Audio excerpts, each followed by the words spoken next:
Hello बच्चों, तो आज हम लोग स्टार्ट करेंगे सेल का the fundamental unit of life का नेक्स्ट पार्ट, जो कि है आपका सेल वॉल। और सेल वॉल के साथ साथ ही हम उसके सेल ऑर्गेनल के बारे में बात करेंगे। लास्ट लेक्चर में मैंने प्रोकैरियोट्स के बारे में आपको बता दिया था, ठीक है। प्रोकैरियोट के बाद अब आपका जो नेक्स्ट टॉपिक है, जिसमें सेल वॉल आता है, सेल मेम्ब्रेन आता है, बाकी सेल ऑर्गेनल आते हैं, उसके बारे में हम डिस्कस करेंगे। तो आइए देखते हैं सेल वॉल, ठीक है। सेल वॉल, ठीक है। अब यूकैरियोटिक्स में हम आ गए हैं। यूकैरियोट में यूकैरियोट्स, ठीक है। यूकैरियोट्स का मतलब मैंने बताया था, ठीक है। यू का मतलब क्या होता है यहाँ पे? यू का मतलब देखिए होता है वेल डेवलप्ड। यू का मतलब यहाँ पे क्या होता है? वेल डेवलप्ड, ठीक है, वेल डेवलप्ड। और यहाँ पे कैरियोटिक जो टर्म है, या फिर कह सकते हैं karyotes, karyotes term derive from karyon, karyon which means क्या हो जाएगा? न्यूक्लियस। क्या हो जाएगा? न्यूक्लियस। तो ऐसा न्यूक्लियस जो कि वेल डेवलप है, ऐसा न्यूक्लियस जो कि वेल डेवलप है, या फिर ऐसा सेल जो कि वेल डेवलप है, उसको हम क्या कहते हैं? यूकैरियोटिक कहते हैं। और इसका एग्जाम्पल देख लीजिए, यहाँ पे इसमें एग्जाम्पल आ जाएगा, देखिए फंगस, ठीक है। फंगस एक जो होता है, ठीक है, एक ईस्ट जो होता है, एक फंगस जो होता है जिसका नाम है ईस्ट, वो यूनिसेलर होता है। बाकी सारे जो फंगस होते हैं वो क्या होते हैं? मल्टीसेलर होते हैं। तो यहाँ पे फंगस भी, फंजाई भी किस में आएगा? यूकैरियोटिक में आएगा। देन इसके बाद ऑल प्लांट्स एंड एनिमल्स, ठीक है, सारे ही क्या होते हैं? यूकैरियोट्स में आते हैं। अब अगर हम यूकैरियोट्स की बात करें तो इनमें सेल वॉल होता है, ठीक है। प्लांट सेल की अगर हम बात करें तो इनमें सेल वॉल होता है, ठीक। एनिमल की बात करें तो इनमें सेल मेम्ब्रेन होता है, डिटेल में हम डिस्कस करेंगे। सेल ऑर्गेनल होता है, साइटोप्लाज्म होता है और न्यूक्लियस होता है, ठीक है। तो बहुत सारी चीज़ें इनमें प्रेजेंट होती है एक सेल के अंदर, जो कि इसको क्या बनाती है? वेल डेवलप बनाती है, ठीक है। तो आइए हम स्टार्ट करते हैं। देखिए सेल के स्ट्रक्चर से स्टार्ट करेंगे। यूकैरियोट्स में ही सेल के स्ट्रक्चर से स्टार्ट करेंगे। तो देखिए सेल की अगर हम बात करें तो सेल में, ठीक है, मेनली 5 पार्ट्स होते हैं। मेजर कह सकते हैं, मेजर 5 पार्ट्स होते हैं। कौन कौन से पार्ट होंगे? देखिए सबसे पहला क्या हो जाएगा आपका? Cell wall. First is cell wall, second one is cell membrane, ठीक है, समझ में आ रहा है? ठीक है, सेल में, ठीक है, एक वेल डेवलप्ड सेल में क्या होगा? सेल वॉल होगा, सेल मेम्ब्रेन होता है, ठीक। साथ ही साथ क्या होगा? न्यूक्लियस होगा, nucleus. Then cytoplasm, then cell organelle, ठीक है, सेल ऑर्गेनल हो जाएगा, ठीक है, ऑर्गेनल, ठीक। अब सेल ऑर्गेनल में कौन कौन से ऑर्गेनल होंगे? देखिए आइए देख लेते हैं। देखिए सेल ऑर्गेनल में होता है आपका माइटोकॉन्ड्रिया, ठीक है। साथ ही गोल्गी एपरेटस, या फिर गोल्गी बॉडी बोलते हैं इसको। और प्लांट में इसको डिक्टायोसोम्स भी बोला जाता है, ठीक है। देन इसके बाद ER मीन्स एंडोप्लाज्मिक रेटिकुलम,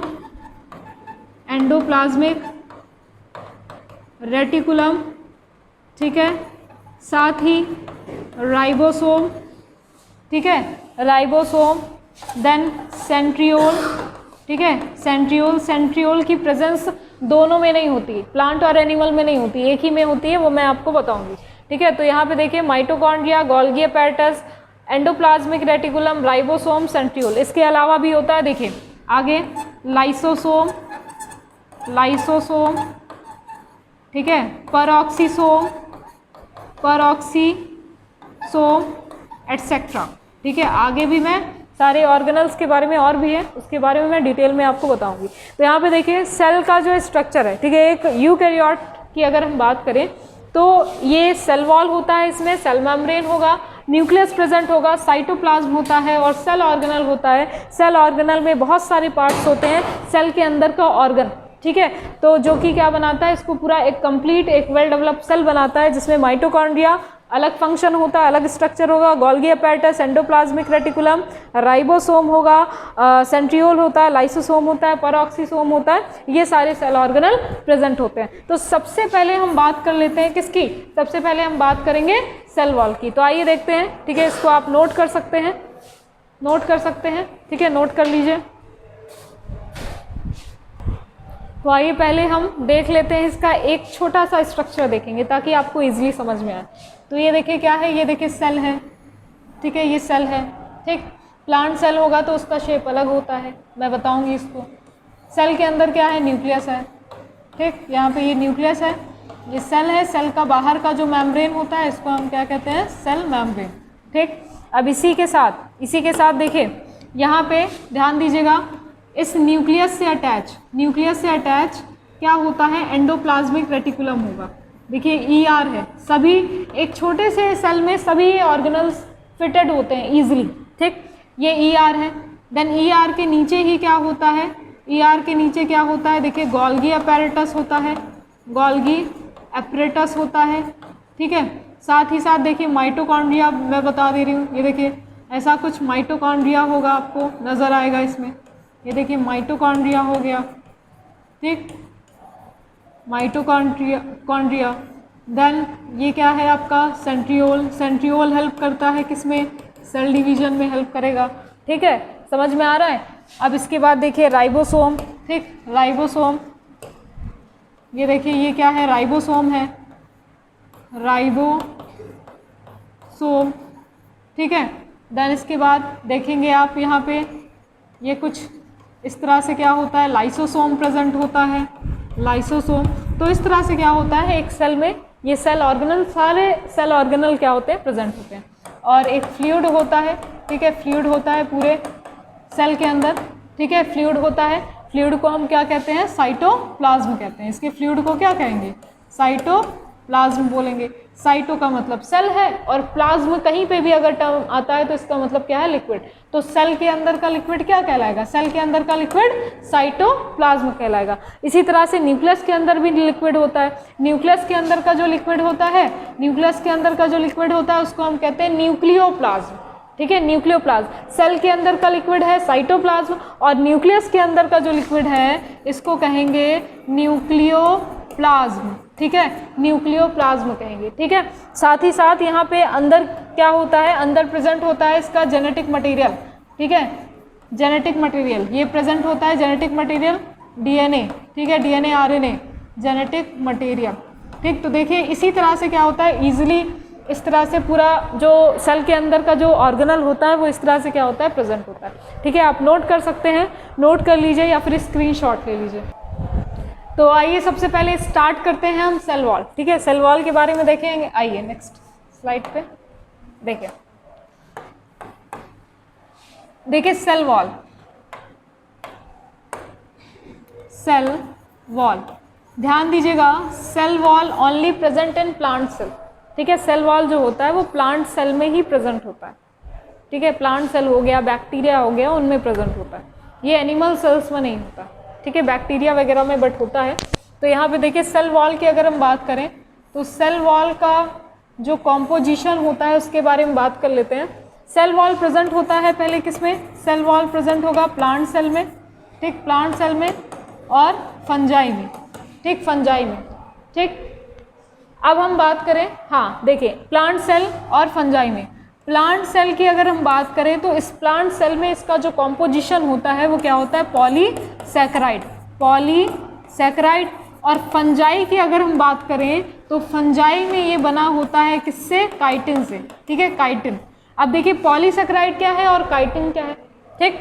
तो प्लांट सेल में जो इसका सेल वॉल होता है वो किससे बना होता है, ये बना होता है पॉलीसैकेराइड। और पॉलीसैकेराइड मतलब देखिएगा यहाँ पे पॉली प्लस सैकेराइड, पॉली का मतलब क्या होता है, मैनी, पॉली का मतलब क्या होता है, मैनी, और सैकेराइड मीन्स क्या होता है, शुगर, यस शुगर। तो यहाँ पे मैनी शुगर क्या हो जाएगा, यहाँ पे देखिए मैनी शुगर, ठीक है, मैनी शुगर। बहुत सारे शुगर के यूनिट्स क्या होते हैं, मिलके पॉलीसैकेराइड बनाते हैं और it is a complex carbohydrate. ये क्या है, एक कॉम्प्लेक्स कार्बोहाइड्रेट है, ठीक है, कॉम्प्लेक्स कार्बोहाइड्रेट है जिसको हम क्या कहेंगे, सेलुलोज बोलते हैं। क्या बोलते हैं, सेलुलोज बोलते हैं, ठीक है, क्या बोलते हैं, सेलुलोज बोलते हैं, ठीक। अब इसके बाद देखिए काइटिन, काइटिन जो होता है ये नाइट्रोजन, ठीक है, इसमें होता है नाइट्रोजन प्लस सैकराइड, ठीक है, सैकराइड, सैकराइड का मतलब शुगर, यही पॉलीसैकराइड की बात कर रहे हैं। तो यहाँ पे देखिए फंजाई में जो सेल वॉल होता है, ठीक है, फंजाई में तो मैंने आपको बैक्टीरिया भी बताया था, लेकिन हम इसमें यहाँ पे यूकैरियोट की बात कर रहे हैं, ध्यान दीजिएगा। तो बैक्टीरिया में भी सेल वॉल होता है, लेकिन वो क्या है, बैक्टीरिया प्रोकैरियोट्स है, तो हमने उसकी बात अलग से कर ली थी। अब ये यूकैरियोट है, तो यूकैरियोट्स में जो सेल वॉल होता है वो प्लांट सेल में होता है और फंजाई में होता है। प्लांट सेल में बना होता है किससे, पॉलीसैकराइड का, पॉलीसैकराइड एक कॉम्प्लेक्स शुगर होता है जिसको हम सेलुलोज कहते हैं। और फंजाई जो होता है, फंजाई में ये क्या होता है, काइटिन का बना होता है। काइटिन क्या है, ये नाइट्रोजन और सैकराइड होता है, एक तरह का शुगर ही होता है, ठीक। तो यहाँ पे ये बात हो गई इसके कॉम्पोजिशन की, ठीक है। अब यहाँ पे देखिए ये जो सैकराइड होता है, polysaccharide, it is the most abundant, ठीक है, बहुत ही ज़्यादा अबेंडेंट कंपाउंड होता है, ठीक है, अर्थ पे। क्या कहा मैंने कहा यहाँ पे it is the most abundant carbohydrate on earth, क्या, सेलुलोज। तो यहाँ पे लिखेंगे हम it is the most abundant carbohydrate, carbohydrate मतलब शुगर, ठीक है, इसी की बात कर रहे हैं, ध्यान दीजिएगा, कंफ्यूज नहीं होना है आपको। कार्बोहाइड्रेट ऑन अर्थ, ठीक है, तो it is a most abundant carbohydrate on earth, ठीक। ये क्या होता है, मोस्ट अबेंडेंट कार्बोहाइड्रेट होता है अर्थ पे, ठीक, सबसे ज़्यादा पाया जाने वाला सेलुलोज होता है, ठीक। और इनकी जो सेल वॉल होती है, इसी की वजह से, सेलुलोज की वजह से क्या होती है, हार्ड होती है, ठीक, हार्ड होती है, जिसको हम क्या बोलेंगे, रिजिड सेल वॉल, ठीक है, रिजिड बोल सकते हैं। रिजिड का मतलब क्या होता है, रिजिड का मतलब क्या होगा, हार्ड होगा, ठीक है, समझ में आ रहा है, रिजिड सेल वॉल। साथ ही साथ यहाँ पे देखिए, ये वाला, एक सेकंड, ये नेक्स्ट पॉइंट ये है, ठीक। फर्स्ट पॉइंट ये है, सेकंड ये है, और थर्ड क्या है यहाँ पे, it is a fully permeable, it is a fully permeable. Fully permeable का मतलब पूरी तरह से परमिट करता है, परमिशन देता है कि कोई भी सब्सटेंस अंदर आ जाए और अंदर से बाहर चला जाए, ठीक है। फुल्ली परमिएबल, परमिएबल में देखिए परमिशन जैसा वर्ड है, परमिशन जैसा वर्ड है, मतलब सेल वॉल ये परमिशन देता है, परमिट करता है कि कोई भी सब्सटेंस अंदर आ सकता है और अंदर से बाहर जा सकता है, सेल के अंदर आएगा और सेल के बाहर जाएगा, तो it is a fully permeable, इसीलिए इसको हम क्या कहते हैं, फुल्ली परमिएबल, ठीक है, समझ में आया। आइए नेक्स्ट देखते हैं इसके आगे। देखिए प्लांट सेल वॉल का स्ट्रक्चर देखते हैं, देखिए इसको नोट कर लीजिए या फिर आप लोग स्क्रीनशॉट ले सकते हैं। तो आइए आगे देखते हैं, यहाँ पे सेल वॉल के बारे में देखते हैं, ध्यान दीजिएगा, थोड़ा सा डिटेल में हम जाएंगे। आइए देखिए, अब ध्यान दीजिएगा यहाँ पे सेल वॉल, सेल वॉल जो होता है वो आपका दो टाइप का होता है, ठीक है। सेल वॉल में भी इसकी जो वॉल होती है वो दो होती है, कौन कौन सी, एक होती है primary cell wall, primary cell wall, ठीक है, प्राइमरी सेल वॉल, ठीक। दूसरी होती है बेटा सेकेंडरी सेल वॉल, मैं स्ट्रक्चर बनाऊंगी अभी, सेकेंडरी सेल वॉल, बिल्कुल परेशान नहीं होना है आपको, ठीक है। प्राइमरी को इस तरह से भी आप लिख सकते हैं, सेकेंडरी को इस तरह से भी लिख सकते हैं आप, ठीक है। तो पहला होता है प्राइमरी सेल वॉल और दूसरा क्या हो जाएगा आपका सेकेंडरी सेल वॉल, ठीक है। दूसरा क्या होता है, सेकेंडरी सेल वॉल, ठीक है। तो प्राइमरी सेल वॉल की अगर हम बात करें तो ये लोकेटेड होता है बिटवीन मिडिल लैमेला और सेकेंडरी वॉल, ठीक है। ये लोकेटेड होगा कहाँ पे, located between middle lamella and secondary cell wall, ठीक है, सेकेंडरी सेल वॉल, ठीक। अब ये मिडिल लैमेला क्या है, ये क्वेश्चन आता है, तो एकदम बिल्कुल पेशेंस रखिएगा, ठीक है, बिल्कुल एकदम आराम से, मैं अभी आपको सारी चीज़ें मैं बताऊंगी, ठीक है। तो यहाँ पे सेकेंडरी सेल वॉल की अगर हम बात करें तो ये लोकेटेड होता है, ठीक है, located between primary cell wall and plasma membrane, ठीक। अब यहाँ पे देखिए ये जितने भी क्या होते हैं, प्राइमरी सेल वॉल जो होता है प्राइमरी है, जहाँ पे भी प्राइमरी आता है इसका मतलब क्या है, सबसे पहले ये ओरिजिनेट हुआ होगा, सबसे पहले ये डेवलप हुआ होगा, तो प्राइमरी का मतलब है सबसे पहले आया है, सेकेंडरी सेल वॉल बाद में आती है, ठीक है। तो यहाँ पे अगर प्राइमरी सेल वॉल की अगर हम बात करें तो ये यंग सेल में प्रेजेंट होता है, ठीक है, यंग सेल में प्रेजेंट होता है।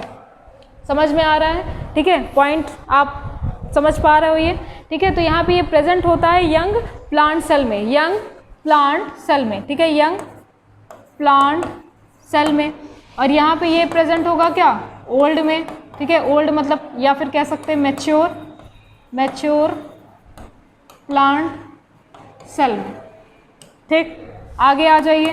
अब यहाँ पे प्राइमरी सेल वॉल की अगर हम बात करें तो ये सिंगल लेयर होती है, सिंगल लेयर होती है। सेकेंडरी की बात करें तो ये मल्टी लेयर होती है, मल्टी लेयर होगी, मल्टी लेयर होती है। तो यहाँ तक समझ में आया, ठीक है। तो यहाँ पे देखिए अभी आपको हम बता रहे थे, देखिए मल्टी लेयर, ये हो गया प्राइमरी सेल वॉल और ये हो गया क्या, सेकेंडरी सेल वॉल, ठीक है। सबसे नीचे क्या रहेगा बताइए, सबसे नीचे अंदर से ले रहे हैं, सबसे नीचे क्या होता है, सबसे नीचे सबसे पहले क्या होगा, सेल मेम्ब्रेन, ठीक है, सेल मेम्ब्रेन, इसको मैं आपको समझा रही हूँ, सेल मेम्ब्रेन। फिर उसके बाद क्या होता है, सेल मेम्ब्रेन के बाद बोलिए, सेल मेम्ब्रेन के बाद क्या होता है, बोलो, सेल मेम्ब्रेन के बाद होगा आपका प्राइमरी या फिर सेकेंडरी, सेकेंडरी सेल वॉल, है ना, secondary cell wall. Secondary cell wall के बाहर क्या होता है, प्राइमरी सेल वॉल, एक सेकेंड, हाँ, सेकेंडरी सेल वॉल के बाहर क्या होगा, primary cell wall, primary cell wall, ठीक है। और प्राइमरी सेल वॉल के बाहर क्या होता है, मिडिल लैमेला, ठीक है, क्या होगा, मिडिल लैमेला, ठीक है। तो ये 4 लेयर देखिए होते हैं, ठीक है, cell membrane, secondary cell wall, primary cell wall और क्या हो जाएगा आपका, मिडिल लैमेला हो जाएगा, ठीक है। और प्लाज्मोडेस्माटा भी होता है जो कि टिनी होल्स होते हैं, ठीक है, टिनी होल्स होते हैं जो कि परमिशन देते हैं इन और आउट करने का। तो यहाँ पे देखिए 4 हो गया ये। अब यहाँ पे बताया गया आपको प्राइमरी और सेकेंडरी सेल वॉल आप देख पा रहे हैं वहाँ पे, ठीक है, प्राइमरी सेल वॉल ये है और सेकेंडरी सेल वॉल ये है, ठीक है। तो ये आपका हो गया primary and secondary cell wall. अब आपको डायग्राम के थ्रू बताएंगे, देखिए डायग्राम के थ्रू बताते हैं आपको, आइए डायग्राम के थ्रू बताते हैं। देखिए प्लांट सेल का स्ट्रक्चर, प्लांट सेल का स्ट्रक्चर देखिए,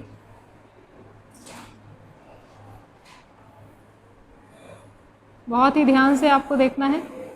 देखिए 4 लेयर थी ना,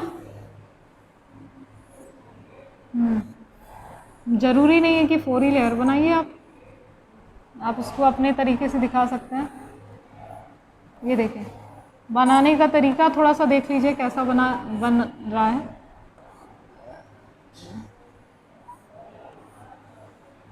ये होता है आपका प्लांट सेल, ठीक, ये है आपका प्लांट सेल,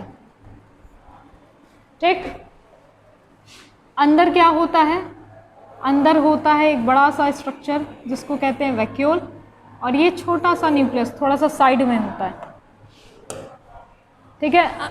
देखिए अंदर से ले, ये देखिए ये होता है सेल मेम्ब्रेन, ठीक है, सेल मेम्ब्रेन। देन क्या हो जाएगा, secondary cell wall, secondary cell wall.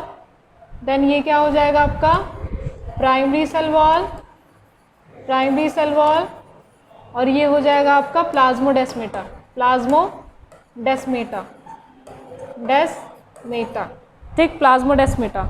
अब यहाँ पे दूसरा सेल भी मैं यहीं पे बनाऊंगी, यहीं पे बना के आपको दिखा रही हूँ, और इसमें मिडिल लैमेला दिखाएंगे आपको। ये देखिए, ये देखिए दूसरा सेल इसी से इस तरह से जॉइंट होता है, ठीक है, छोटा सा एक सेल इस तरह से। देखिए पहला प्लांट सेल ये था और दूसरा मैंने ये बना दिया, ठीक है। तो ये हो जाएगा आपका सेकंड वाला प्लांट सेल जो कि इसी से अटैच है, ठीक है, इसी से अटैच है। आप थोड़ा सा शेप इसका सही बनाना। देखिए तो यहाँ पे देखिए दो सेल को आपस में जोड़ने का काम, 2 सेल को आपस में अटैच करने का काम, ठीक है। यहाँ पे ये वाली जो लेयर है 2 सेल को आपस में अटैच करने का जो काम होता है वो किसका होता है, वो होता है बेटा मिडिल लैमेला का। किसका होगा, मिडिल लैमेला का, ठीक। ये हो गया आपका सेल मेम्ब्रेन, देन उसके बाद सेकंड वाली सेकेंडरी सेल वॉल, देन उसके बाद प्राइमरी सेल वॉल, देन इसके बाद जो फोर्थ वाली लेयर थी अभी दिखाया था ना सर्कल बना के, ये क्या है आपका दो सेल को जोड़ने का काम करता है मिडिल लैमेला। ठीक है, तो देखिए दो सेल है, दो सेल को आपस में अटैच करने का काम कौन सा ये कौन सा लेयर कर रहा है, ये देखिए फोर्थ वाला, देख पा रहे हैं आप। ठीक है, फोर्थ वाला ये क्या है आपका, ये मिडिल लैमेला जो कि दोनों सेल को आपस में अटैच कर रहा है। ठीक है, और ये क्या हो जाएगा, टिनी होल्स होते हैं जिसको हम क्या कहते हैं, प्लाज्मोडेस्माटा। ये हो गया आपका सेल वॉल। अब सेल वॉल का फंक्शन देख लेते हैं, इसको अगर नोट करना चाहते हैं आप नोट कर लीजिए। ठीक है, यहाँ पे देखिए फंक्शन देख लेते हैं। तो फंक्शन क्या होता है इसका, देखिए फंक्शन ये प्रोवाइड करता है। ठीक है, प्रोवाइड करेगा मैकेनिकल स्ट्रेंथ, ठीक है, मैकेनिकल स्ट्रेंथ प्रोवाइड करता है। ठीक है, साथ ही साथ बाहर की लेयर है, आउटर लेयर है तो क्या करेगा, ये प्रोटेक्शन का काम करता है। ठीक है, प्रोटेक्शन में हेल्प करेगा। ठीक है, साथ ही साथ ये जो प्लाज्मोडेस्माटा है ये इसको कम्युनिकेट करने का भी काम करता है, प्लाज्मोडेस्माटा से ये कम्युनिकेट रहेगा। ठीक, प्रोटेक्शन हो जाता है, ये आपका मैकेनिकल स्ट्रेंथ हो गया। और अंदर का ये जो आप वैक्यूल देख रहे हैं ना, वैक्यूल ये क्या होता है आपका, स्टोरेज का काम करता है। ठीक है, मेनली इसका जो फंक्शन होता है वो मैकेनिकल स्ट्रेंथ और प्रोटेक्शन का ही होता है। समझ में आ गया। तो ये क्या है आपका सेल वॉल का फंक्शन हो गया। तो ये सेल वॉल आपका एंड होता है। ठीक है, जहाँ पे भी अगर कोई डाउट हो तो आप कमेंट बॉक्स में पूछ सकते हैं। ठीक है, यहाँ पे देखिए मैंने बहुत ही ईजी वे में समझाने की आपको कोशिश की है और पूरा डिटेल पार्ट मैंने इसका बता दिया। ठीक है, और अब कहीं पे भी अगर आपको कन्फ्यूज़न होती है तो आप लोग पूछ सकते हैं। ठीक है, तब तक के लिए थैंक यू।